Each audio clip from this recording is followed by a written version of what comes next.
On this episode of the Hanford Insider, we'll get an update from Kevin Nickell on the courthouse renovations. Rob will highlight some of this week's community events, and I'll be back with your sports report. This is the Hanford Insider for Monday, January 19th.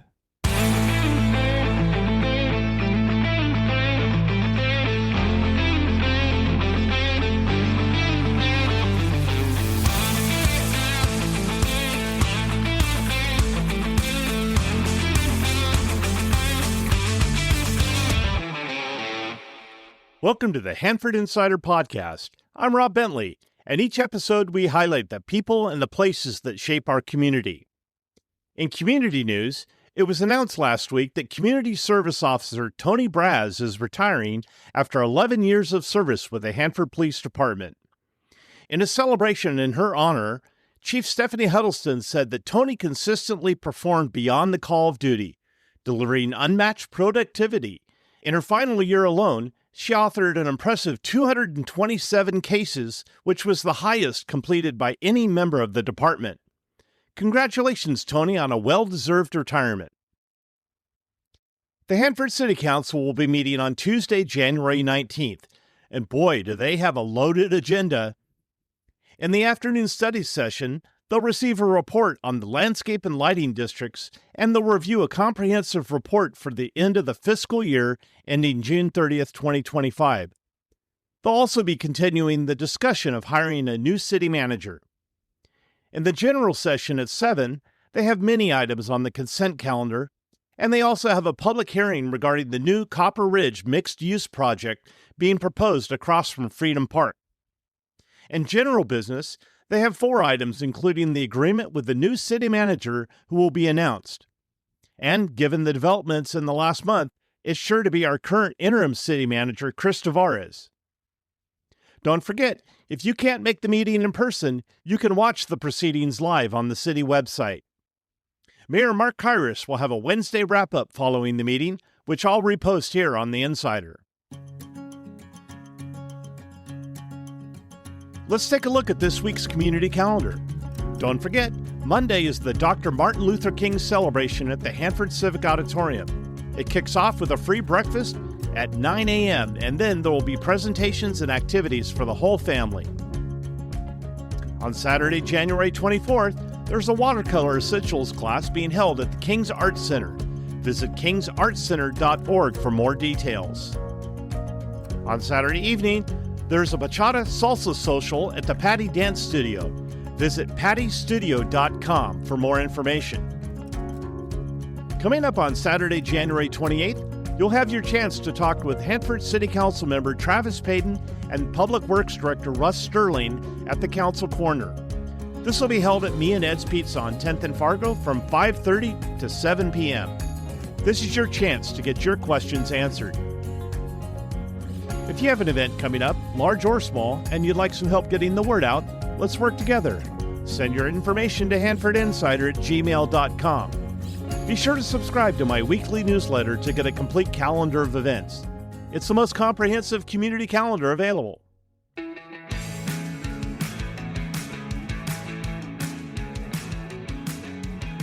If you're a lover of Hanford and old buildings, you're going to love this episode. I have with me today Mr. Kevin Nickell from Esteemed Land Company. He and his partner Jason Carvalho own Esteemed Land Company and Carvalho Construction and BarrelHouse Brewing. And we know that they have something brewing at the old courthouse building in Hanford. Welcome to the show, Kevin. Thank you. Good morning. Kevin, the history of the courthouse building is so fascinating. It was actually constructed in 1896. In 1914, they expanded it. And in 1977, when the new government center was built on Lacey Boulevard, the building was put on the National Register of Historic Places. In the 1980s, developer Max Walden worked on the building and developed Courthouse Square with the merry-go-round and some features there. And I have a little special tie to that I'll share in just a few minutes. But Kevin, we are so excited for what's happening at the courthouse. But before we talk about the courthouse specifically, let's talk a little bit about the history of Esteemed Land Company and maybe some of your goals. Oh, right on. I learned a little history from you right there. I didn't know about the early 1977. I didn't know those dates. It's kind of good. Every day we learn a little something about that building, so which is pretty cool. But as far as Steam Land was actually developed. The most recent, actually, it's the newest addition to our portfolio with Jason and I. We started as building contractors. So we started, Jason right out of Cal Poly, went to work for Granite Construction. And I was working for, actually, it was Cambridge Homes, which got bought out by Lennar. Early in Lennar days, I was one of the first Lennar employees and worked as a superintendent for those guys, and then moved over to another builder on Central Coast while Jason worked at Granite Construction in Santa Maria. And him and I just grew up together. He's my cousin.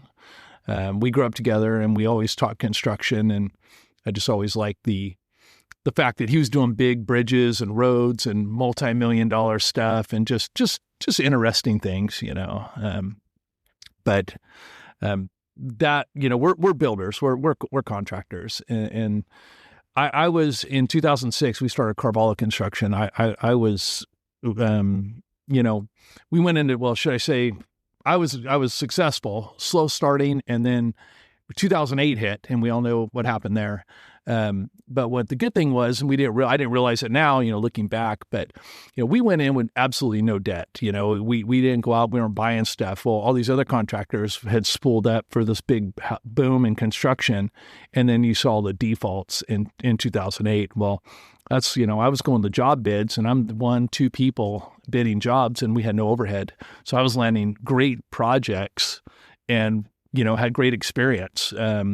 So we did really well between that 2008 and 2012 market for us. So our timing was good. And so I started building up a little bit of a nest egg, and I'm a saver. So I'm not one, I don't like to borrow money. I like to pay off debt and not have debt. And so Jason comes to me and he goes, man, you're kicking butt, He says, what do you think? There's this brewery that opened up the road at Buellton, and let's, what do you think about opening a brewery? And he was home brewing with another friend of ours that lived down the street from him. And it was, at first I'm like, this is kind of, this is kind of crazy. And I'm thinking, no, this isn't, what I want to do and not my plan. So he says, come on down here. He lived in Orchid at the time, so went down there, and I'd spent a lot of time visiting him on the weekends, and we went down to Fig Mountain Brewing Company, which is what it was in Buellton, and it looked really cool, and they were booming. I mean, the place was just packed, and it was like on a Wednesday or something. I thought, whoa, all right, this is pretty cool, They got great beer, and the vibe was good. And then shortly after, he gets me down to they actually had that year, the craft beer conference was in San Diego, and so I'm down on the floor of this monster convention center, and there's just all this just cool equipment and stainless and conveyance and packaging. And I walked out of that blown away. I thought, this is the coolest thing. Well, I'm looking at all the mechanics and the construction side of everything, and he was just totally engaged he's over there looking at the grain guys and the hop guys, and he's looking at the types of beer and how to make beer and all the different cool ways, and we're sitting in on all these seminars and classes, and he's over there educating himself on how to make great beer. And I'm over there figuring out, how do I build a place like this? This is the coolest stuff, So I think the contractor in us came out, and we didn't realize it. And, took a little while looking back going, wow, we were the perfect team for this. And that's how we kind of rolled into BarrelHouse. And there's more I can tell you about that, but just trying to summarize, kind of where we came from. So then next we opened BarrelHouse. We get, years later, and it was 2013. So we've been open. This was in Visalia, right?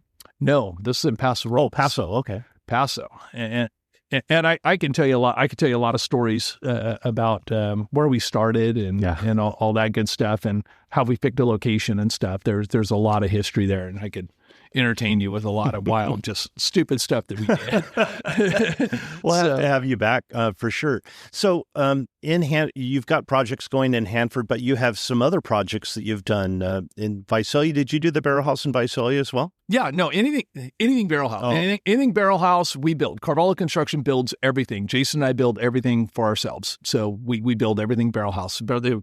Our manufacturing facilities in Paso Robles, that's where we manufacture. We have tap rooms in Visalia, Fresno, and then now January 24th, we open the new one in Bakersfield. Oh, so we have a new one coming cool. in Bakersfield.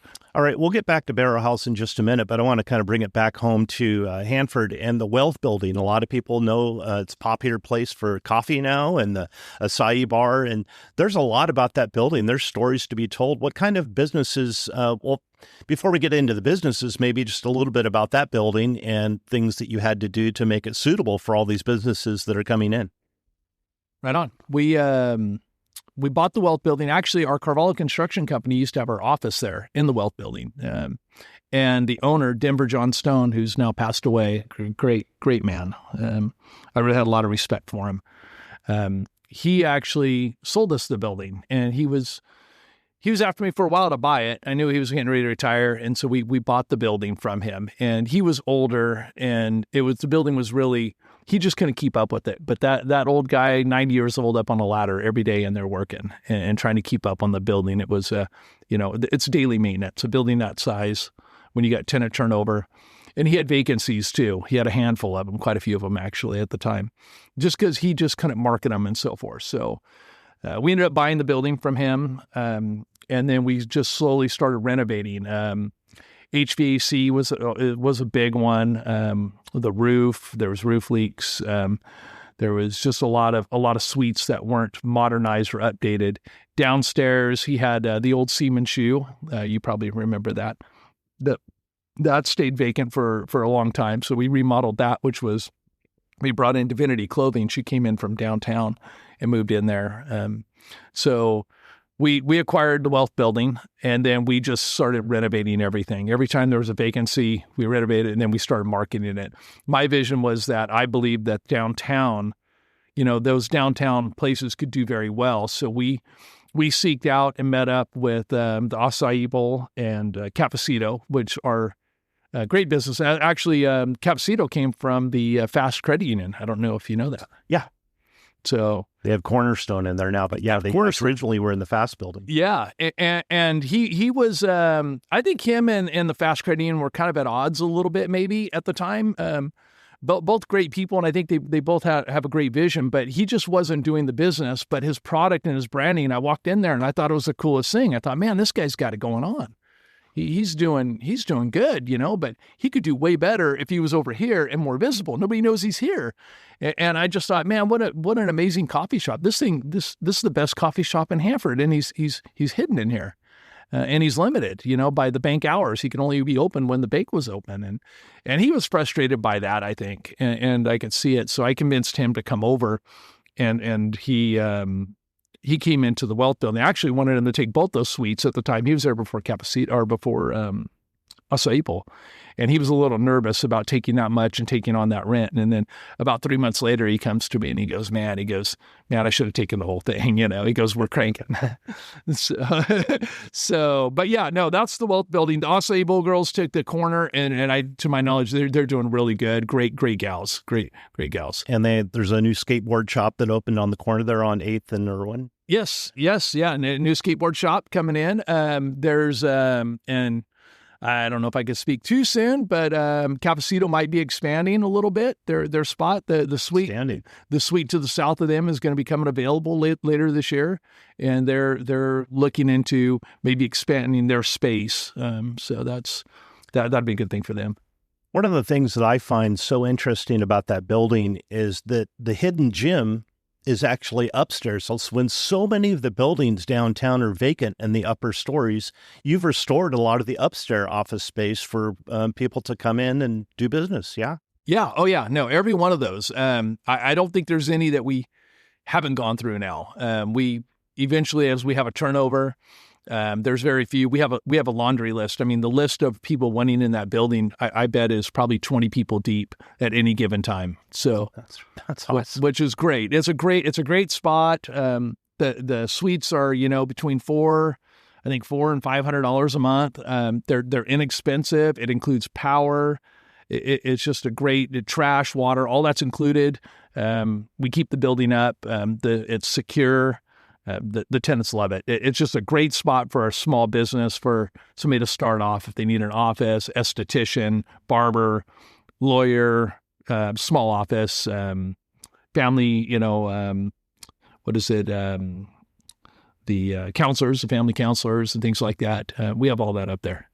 Now, around the corner from the skateboard shop, there's also the studio and the place where people can go and take pictures. And Monica Cano and her family have done an outstanding job with that business. That's part of the building as well, yeah? That is. She's actually amazing. She actually does a lot of our, we actually hired her. Not only is she a tenant, we're a customer to her too also. She helps us a lot with our social media and things like that. So she does an amazing job, and she's doing really, really good. Kevin, I mentioned earlier about the history, the outstanding history of the Kings County Courthouse, and along with the Civic Auditorium, that is one of the most iconic buildings in the city of Hanford. And when Max Walden took it over in the 1980s and started renovating it, I was telling you earlier that my family actually traveled up to Santa Cruz to the Cooper House, where he had renovated the courthouse up there for them. And we're so impressed by all the shops and businesses and everything. And Hanford really had some high hopes for that building. And unfortunately, it didn't pan out. And over the years, the building fell into disrepair, and something had to be done. Actually, the grand jury told the city at one point, you've got to do something about that building. It cannot stay in the condition that it's in. And here comes Esteem Land had a vision for the building. So let's go ahead and open this up. Let's talk about the vision for the building, some things that you've found, and what's to come. Cool. Well, right now, our original plan is to put BarrelHouse upstairs. So we will do that. Like you said, the building had fallen into disarray, and that was the biggest hurdle, and we're challenged with that right now. So there's, I want to say from electrical, plumbing, mechanical, roof, all of that is in disarray. It needs a lot of love. We're working on all of that stuff now. We're working on the plumbing. We're starting at the bottom. We're working on the basement, working to the second floor, to the third floor, to put in our, all of our infrastructure so upstairs can thrive. As we know, everything flows downhill. Your water, your sewer, all that goes down, and all the stuff down bottom is in bad shape. We've pulled out about, I think, seven or eight 40-yard bins of just garbage and trash that's been in the building. So we've been working pretty hard on that right now, and we're trying to identify electrical, so forth. But right now, we would like to, first step one is to get all the infrastructure in the bottom, get all the utilities locked up tight, elevator modernized, wheelchair lift, ADA improvements, access to the building. We need to meet those requirements. Second is to go ahead, and we're doing this right now. We're marketing the lower floor and the second floor for tenants, but we need some tenants in there. And the good thing is, if the tenants get in early now, if they get secure and can do well now, they're going to do amazing once we get BarrelHouse upstairs. And we're going to look at a food purveyor also. We'll re-engage that kitchen. And there's a beautiful kitchen up there. It's in, well, I won't say, it's a beautiful kitchen when it's redone. All the bones are there. It's a wreck now. I think it's got about 6 inches of pigeon crap all over it. So, I mean, we're in there with shovels and trash cans scooping out pigeon crap. It's pretty rough. So that's, but it's going to be awesome. When it's all done, it's going to be an amazing place. I believe it will change downtown Hanford, and it's going to change the dynamics of Hanford for sure. So that explains why we don't see fencing up around the exterior. There's a whole heck of a lot of work that needs to be done inside first, yeah? There is, yeah. The building is in great shape. Structurally, it's sound. Now, we looked at the Bastille a while back, and the Bastille is not sound. The Bastille has structural issues. There's actually, the city hired a structural engineer, and they have plans to show the repairs on that. And It has structural issues. Now, the courthouse does not. The courthouse is very, very sound, very, very well built and well established. There's nothing to be done on the outside, nor can we do anything on the outside because of the historic preservation of it. I mean, we probably could, but we'd have to petition and go through a process to do that. But we don't want to change the outside. Yeah, that's actually a great example of neoclassical Romanesque style, architectural style. The Carnegie Museum is Richardson Romanesque, and this is neoclassical Romanesque. So that's why you see the curves and all the different ornate shapes on it. So you're required by the city. The agreement was that you're going to keep the building as is pretty much outside, just restore what's there, yeah? That is correct. Yes. Yeah. We'll leave the building as it is on the outside. We'll probably take the awnings down. I think that's probably the biggest thing, but those are pretty beat up anyway. Those need to come off. Whether we keep them or replace them, that's to be determined. So you found a lot of pigeon crab. You found a lot of things. Is there something that stands out that you saw that like, I can't believe this is still just laying on the ground? No, it's funny you say that. We were tearing some of the old heat pumps out of there, and somebody had stuffed some old newspaper down in a floor, and I saw it, and I was like, no, everybody stop, like, wait a minute, I got to check this out. And so, like, I'm easily just picking this paper up, and it's literally kind of crumbling. It'd been down there a long time. I thought, man, I got something here. I've been waiting to find something cool, historic. And nah, it wasn't that old. I think it was from like the 70s or something, maybe even the 80s. It wasn't that old. I remember there was like a price fuel or something on there, and I go, well, it ain't that cheap. So it was still like, $1 a gallon or something. I'm like, all right, it's not that old then. Yeah, when we took over the Carnegie Museum building, the old Carnegie Library that was built in 1905, we found one of these Gunter chains that was used to measure the bricks, the spacing of the bricks. Oh, no. The concrete bricks at the base of it, and that was like gold. I mean, we have that on display at the museum, but finding those types of things, that building has gone through a lot. The Bastille obviously has gone through a lot, but that's not part of this project, no. No, the Bastille is definitely separate. A lot of people mistake the Bastille between the courthouse. The courthouse is a totally separate building. And that's probably the first thing I get out of anybody I talk to. They always say, oh, you took the Bastille. It's like, no, it's the courthouse. It's the bigger building next door. And it's funny because everybody knows it seems like the Bastille name is way more recognized than the courthouse. And in all honesty, the courthouse is 1,000 times better than the Bastille. And we originally looked at the Bastille, and we can talk about that if you want at any given time. That was a whole nother deal years ago with the city. Yeah. That fell through. But, Jason was the one that actually, I give him all the credit for the courthouse. He says, hey, years later, he says, what about the courthouse? And I said, oh, I never really thought about it. And I was the same one. I was guilty of it too. I thought, man, you always said the Bastille is so cool. And then we got looking at the courthouse. So I got through. I was like, what were we thinking? There's way more opportunity here. And then as our minds started going, we realized, oh wow, this is bigger than us. Like, I don't know how we're going to do this. This is crazy. But it seems like that's when we're our best. We get over our heads on something, and I think we do it to ourselves all the time. We get over our heads on certain things, and I think we come out wildly successful. I think it brings out the best in us, when we're really challenged, and this is definitely one of them. Definitely, without a doubt. So I'm not putting you to the wall on this, but there's a lot of people that are concerned, like, how long is this going to take? They're excited to hear all of this, but realistically, it's going to take a while to put all this together. Yeah, no, you're exactly right. Yeah, I mean, we all want stuff to happen overnight, none of us have any patience. This one's a big one. This is going to take a few years. I'm going to say minimum 3. Where the bottom stuff, we'll get tenants in there, hopefully within the next 6 months on the basement floor and the second floor. That's our goal by the end of this year. That will help us offset our burden of insurance and taxes and utilities and things like that we have to pay. At least we can try and break even, and we're not bleeding out, which is where we're at right now. So we really trying to do our best to make a suite and a spot available for a great small business and get them in there, get them established. And then what's going to happen is we're still continuing to work. We're just working. We're never going to stop working. We're continuing to work upstairs. I actually have a couple people interested in partnering with us for food up there, which will happen. So that will take place upstairs, and we're gonna have a great food purveyor up there, and we're gonna have BarrelHouse up there. Everybody's gonna have to walk by every one of those businesses downstairs to get upstairs. They're gonna walk by all of them. It's gonna be an amazing building, and it's gonna change Hanford. It will definitely change Hanford. You have a huge vision for this building, and it's great. We can hear the excitement in your voice about it, and that makes us excited about that.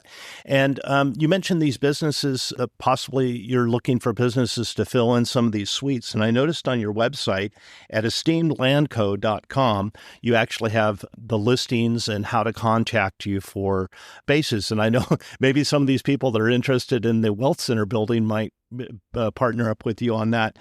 Esteemed Land Co. is also on Facebook and Instagram, and you can follow along with some of their projects in Paso and Visalia, and of course, BarrelHouse locations in Fresno and on the coast. And Kevin, it's been wonderful visiting with you today, and I know that people are very excited for the opening of this building. And what would you like to say to the community about your commitment to this project? We are definitely committed. We're pot committed. So this will happen. It's be patient. Come see us. Go on our website, call us, email us, fill out an inquiry online. We would love to have any of your ideas. If you have a suggestion, an idea, we're open, man. I want to hear it all. We have our ideas. Some people have better ideas than us. We're not perfect. So yeah, I'd love to hear from anybody else that might be interested in renting the building, leasing, or renting a space in the building, leasing a spot. We have a couple really cool locations. I'd love to walk anybody. If anybody's got an idea for their own business, I'd love to walk them through. We'll do as much as we can to accommodate their business so their tenant improvements are cost effective and they're not as much out. That's a big thing for small business. A lot of people fail to realize that it costs money. When you lease a place, it's not just ready to go. You got to brand it. You got to make it yours. You might have to paint it, put floor covering in, do the electrical. You might have to move mechanical around or something. And that's thousands of dollars. It sounds easy, but it's expensive. I can, go talk to the acai place or the cafecito. Those people have $100,000 into a building they don't own. We have well over millions of dollars into buildings that we don't own. But that's the commercial market. And a lot of people fail to understand that small businesses encompass that. So our goal, knowing that, because we're on both ends, we lease buildings as BarrelHouse and we own buildings. So we're on both sides of the spectrum. So our goal is to try and get the suite as close as we can where a small business can get in and be successful, and they're not out a huge amount on their TI. We can't do their TI for them, but we can try and at least get the infrastructure in place for them as close as possible to mitigate those costs for them. And that makes a secure tenant. If they're successful, that means they're paying their rent, and we're successful as a building owner. And we want strong tenants, and we want them to be successful. It's a partnership, and we recognize that. We don't want to just throw somebody in there. We really want to see business survive. We're small business. They are, and it's a team. It's a team effort, and I would love to see that. And I think the courthouse is going to be the hottest spot in Hanford, bar none. It's going to be really exciting. So come see us, get online, fill out a request, ask questions, get involved, come check it out. We'd love to walk you through it. And now it's time for Hanford Insider Sports with Eric Bentley.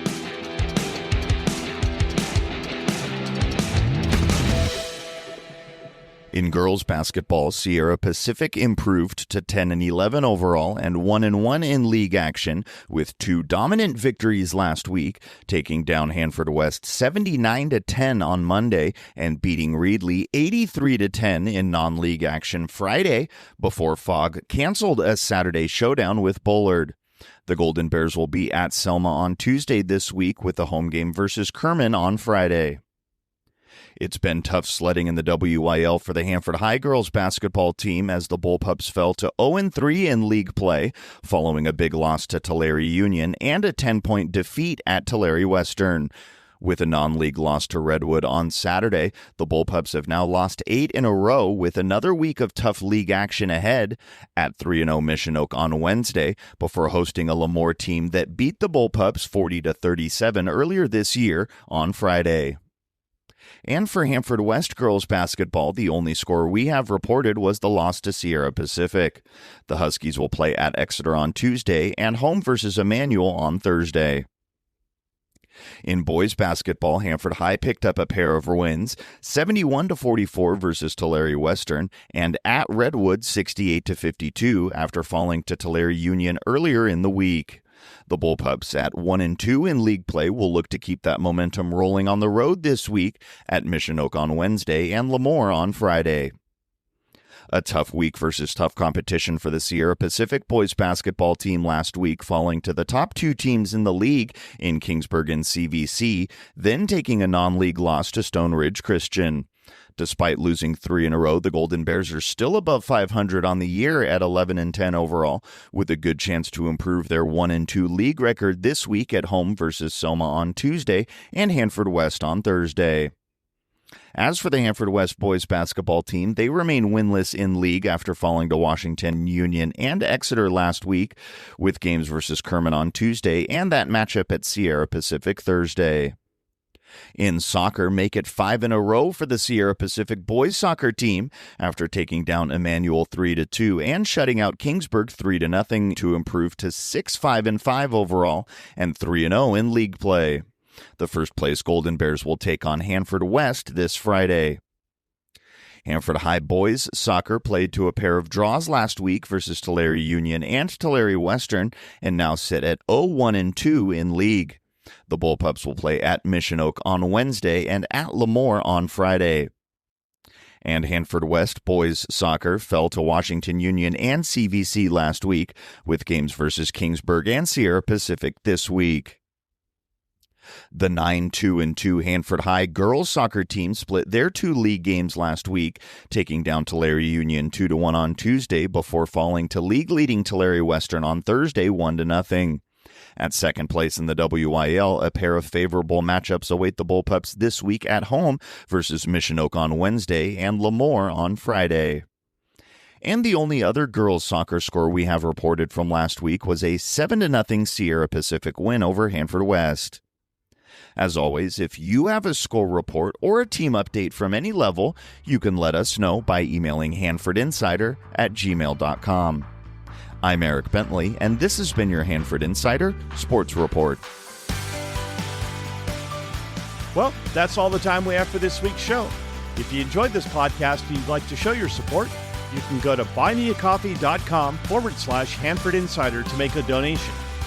If you'd like to join the Hanford Insider email list, stop by my website at hanfordinsider.com to sign up for updates. You'll also get an exclusive copy of my newsletter in your inbox each week. I also need your help getting the word out about the show by liking and sharing on social media, or like most people, just telling a friend. For more information about the show, you can find this podcast on Facebook, Instagram, Threads, X, and YouTube at Hanford Insider. If you have a show idea, be sure to email me at hanfordinsider@gmail.com and I'll look into it. Thanks for listening. Have a great week.